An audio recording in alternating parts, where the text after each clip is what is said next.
সমাবেত যে বিশাল মিছিল করেছে সেই বিশাল মিছিল থেকে আমি তারেক রহমান বেগম খালেদা জিয়া এবং স্থায়ী কমিটির সকল নেতৃবৃন্দকে জানাতে চাই, পুঠিয়া দুর্গাপুরে ধানের শীষ বাঁচানোর জন্য নজরুল ইসলামকে পরিবর্তন করে 5 জন যে আরও প্রার্থী রয়েছে তাদের মধ্যে যে কোনো প্রার্থীকে যোগ্য মনে করে আপনারা দুর্গাপুর পুঠিয়া তার হাতে মনোনয়ন দেন এবং দুর্গাপুর বাঁচান এবং ধানের শীষ বাঁচান। আমাদের একটা দাবি, আপনারা যে প্রাথমিক নমিনেশন দিয়েছেন এইখানে উনি বিগত 1996 সালে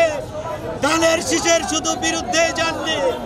উনি স্বতন্ত্রভাবে প্রার্থী হয়ে ন্যূনতম ভোট পেয়ে জামানত হারানোর সংগ্রামী নেতৃবৃন্দ সেখানে আমাদের দুর্গাপুর পুঠিয়ার ধানের শীষের পতাকা, বাংলাদেশের জাতীয়তাবাদের পতাকা পথ করে প্রতিটা ঘরে উৎপাদন করেছিলেন আমাদের নেতা পুঠিয়া দুর্গাপুরের সাবেক এমপি অ্যাডভোকেট নাদিম মোস্তফা। তাই সংগ্রামী নেতৃবৃন্দ আপনাদেরকে বলতে চাই, পুঠিয়া দুর্গাপুরের আসন রক্ষা করতে হলে